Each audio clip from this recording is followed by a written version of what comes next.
মনে করে যোগ দিলেন আজকে, এবং শিক্ষার্থীদের এই আন্দোলন আসলে কেমন আন্দোলন?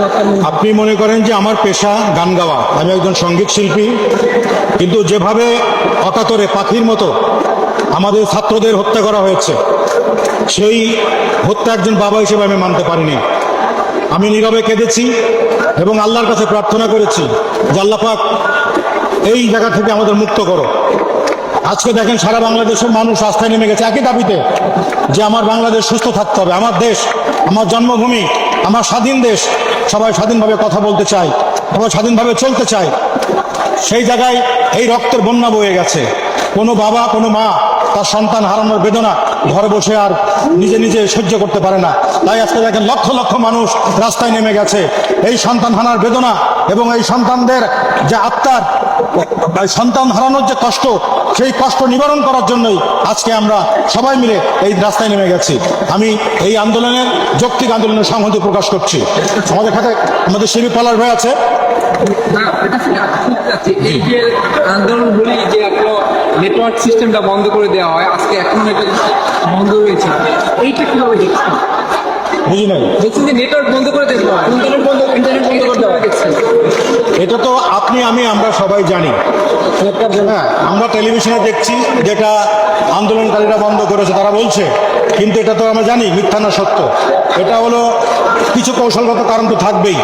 তো সেখানে জনগণ যখন ফুঁসে ওঠে, জনগণের দাবি যখন একাত্মতা ঘোষণা করে, যখন সারা দুনিয়ার মানুষ, যখন সারা বাংলাদেশের মানুষ একসাথে এক আওয়াজ তোলে, তখন কোনো কিছুতে ইন্টারনেট বন্ধ হোক আর টেলিভিশন বন্ধ হোক আর মানুষের মুখ বন্ধ করে রাখার কৌশল হোক, কোনো কিছুতে আর বাধা মানে না। ভাইয়া আমরা দেখছি যে সকল শ্রেণীর রিক্সাওয়ালা থেকে শুরু করে বাদামওয়ালা থেকে শুরু করে সকল পেশার মানুষ শিক্ষার্থীদেরকে সমর্থন জানাচ্ছে এবং শিক্ষার্থীদের দাবি সেই দাবি মানার জন্য তারা বলছে। এই যে এত সমর্থন এই শিক্ষার্থীদের প্রতি, এটা কিভাবে তৈরি হলো, কি বলবেন? আমি আপনি সবাই পরিষ্কার যে শিক্ষার্থীরা যে যৌক্তিক দাবিটা নেমেছিল কোটা আন্দোলন, সেটি সঠিক ছিল। তাদের দাবিটা খুব শুরুর দিক থেকে মেনে নিলে আজকের এই সমস্যাটা হতো না, এতগুলো প্রাণ ঝরতো না, অসংখ্য মানুষ মারা গেছে। আজকে দেখছেন যেভাবে মানুষকে মারা হয়েছে, সন্তানদেরকে মারা হয়েছে, পৃথিবীর আমাদের দেশের মানুষের বাইরেও অনেকের মানুষের চোখের পানি ছেড়ে দিয়েছে, তারা এই কষ্ট সহ্য করতে পারে নাই। এখন তো মানুষের যন্ত্রণা যখন দেয়ালে পিঠ থেকে যায়, তখন তো মানুষ আর ঘরে বসতে পারে না। আমি একটা প্রশ্ন, কিছুক্ষণ আগে প্রধানমন্ত্রী ঘোষণা করেছে শিক্ষার্থীদেরকে আহ্বান জানিয়েছে সংলাপে। আরেকটি বিষয় তিনি বলেছেন সমস্ত হত্যাকাণ্ডের তিনি বিচার করবেন। এই বিষয়টা আসলে বিচার করতে পারবেন কি মনে করেন? উনি বলেছেন, ওনাকে ধন্যবাদ, কিন্তু সেটা বড় দেরি হয়ে গেছে। এই কথাটি আগে বললে ভালো হতো। সময়, লালন সাহেব লিখেছেন, সময় গেলে সাধন হবে না। এই গানটি এখন বাস্তবে পরিণত হচ্ছে। আমরা দেখছি যখন আপনারা প্রতিবাদে সামিল হচ্ছেন, তখন আপনাদেরই সঙ্গীত শিল্পী, অভিনয় শিল্পী পোড়া দেয়াল ভাঙা কাচের টুকরার জন্য কান্নাকাটি করছেন। এই বিষয়ে আপনার মতামত কি? ফসলের মাঠে আগাছা থাকবেই। যারা ভালো কৃষক আগাছা পরিষ্কার করে ফসলটা ঘরে নিয়ে আসবে। তাছাড়া আমাদের এখানে একটা আটটার নেটওয়ার্ক তৈরি হয়েছে। এখানে আজকে শিক্ষার্থীদের আন্দোলন যোগ দিতে পেরে আপনার কেমন লাগছে? আমার খুব ভালো লাগছে, কারণ আমি শিল্পী মানুষ, আমি জনগণ নিয়ে কাজ করি, জনগণের হৃদয়ের ভাষা আমি বুঝি। জনগণের হৃদয় চাচ্ছে আজকে যৌক্তিক আন্দোলনের সাথে একত্রিত হওয়ার যে ঘোষণা, সেখানে আমি একা বসে থাকতে পারি না। আমি ছুটে এসেছি, আমার বাবা অসুস্থ, আমি ঢাকার বাইরে ছিলাম, আমি ছুটে এসেছি। আমার বাবা হাত ধরে বারবার বলছেন যে তুমি ঢাকা যেও না।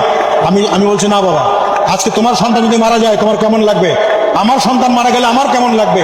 যার সন্তান মারা গেছে সেই বোঝে সন্তান হারানোর জ্বালা কতটুকু। এই যে আন্দোলনে যারা যোগ দিচ্ছে, শিল্পী বলেন বা যারাই বলেন, তাদের হচ্ছে জামা শিবির ট্যাগ দেওয়া হচ্ছে, এই বিষয়টা জি, আমার শিবির ট্যাগ দিচ্ছে। আমার ভিডিও করে দেন না,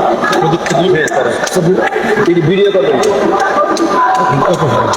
জামাত শিবির ট্যাগ দেওয়া হচ্ছে, এই বিষয়টা এটা আসলে বললাম না, বিভিন্ন কৌশল অবলম্বন করা হয়। যখন আমি একটা বিপদে পড়ি, তখন তো আমি বাঁচার জন্য বিভিন্ন কৌশল অবলম্বন করবই। তো সেক্ষেত্রে মানুষের কাছে সাহায্য চেতে হতে পারি, কাউকে দোষারোপ করে হতে পারে, নিজে ভালো সেজে হতে পারি, বিভিন্নভাবে বিভিন্ন কৌশলে মানুষ তখন ভালো থাকার চেষ্টা করি।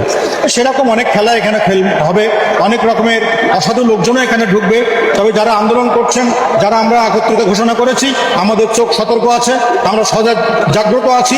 এখানে অসাধু কোনো চক্র এখানে এই আন্দোলনকে বাধাগ্রস্ত করতে পারবে না। তাদের উদ্দেশ্যে কি বলবেন আপনারা এই যারা নেতৃত্ব তাদের উদ্দেশ্যে কি বলবেন?